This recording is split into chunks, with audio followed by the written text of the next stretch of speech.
28 mai 2016, nous apprenons que suite à un procès mené par un groupe de conservateurs aux États-Unis contre l'administration fédérale, gagné par ce groupe de conservateurs, un rapport des services de renseignement militaire américains a été déclassifié à propos notamment de la situation en Syrie et de l'État islamique. Force est de constater que dans cette déclassification, quand on lit attentivement ce qu'il y a dans le rapport, il est suggéré par cette DIA, service de renseignement militaire américain, qu'il est nécessaire d'encourager la création en août 2012 d'un État islamique pour déstabiliser le régime d'Assad et que cette suggestion va dans le sens des pays qui sont impliqués dans ce conflit contre Bachar el-Assad, que ce soit la Turquie, l'Arabie Saoudite ou d'autres pays. Il y a là un problème grave qui n'est pas anodin et qui renvoie directement à la déclaration que le général Vincent Desportes, ancien directeur de l'école de guerre, a faite devant une commission du Parlement français, à savoir qu'il déclarait que c'était les États-Unis d'Amérique qui étaient à l'origine de la création de Daesh. Nous mettons cette information en parallèle avec la parution de notre rapport d'alerte, édité par l'École de guerre économique il y a quelques jours, et mis en ligne et téléchargeable gratuitement sur le site ege.fr. Et ce rapport d'alerte, justement, essayait de démontrer la complexité du problème de la lutte contre Daesh, et en particulier de la lutte contre Daesh sur le terrain de la guerre d'information.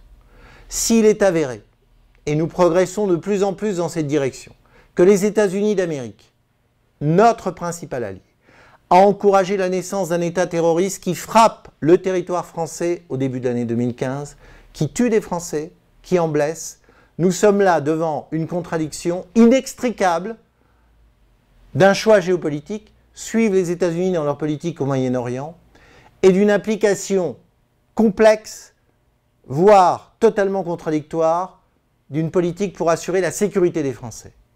On ne peut pas d'un côté encourager la naissance d'un groupe qui devient terroriste, barbare, qui commet des crimes contre l'humanité dans une zone précise et qui ensuite l'exporte sur notre territoire et qui frappe nos concitoyens. Il faut choisir. On ne peut pas être l'un et l'autre. On ne peut pas être Dr Jekyll et Mr Hyde. C'est tout le sens du rapport que le GE a mis en ligne et qui interpelle directement l'intervention du Premier ministre, M. Valls, qui souhaite, à juste titre, parce que maintenant nous n'avons plus le choix de créer d'autres instruments qui renforcent le site du ministère de l'Intérieur, Stop au djihadisme, à savoir la création de 2 community managers, l'une administrative, l'autre dans la société civile, pour lutter sur le plan de l'information contre Daesh. Seulement voilà, on sent bien que derrière cette déclaration, il y a le reste. Et le reste c'est quoi? C'est comment dissuader des jeunes français voulant partir rejoindre l'État islamique s'ils nous objectent que finalement les États-Unis sont d'accord pour qu'ils le fassent. Qu'est-ce qu'on répond à ça? Tout community manager excellent pouvons-nous être? Cette guerre de l'information, nous allons devoir la mener. Daesh est aujourd'hui un vrai problème, c'est un ennemi. Pas comme certains désignent des ennemis, je pense à Bernard-Henri Lévy sur la Russie. Non, Daesh est un ennemi parce qu'il tue des Français. Les Russes n'ont pas encore tué de Français.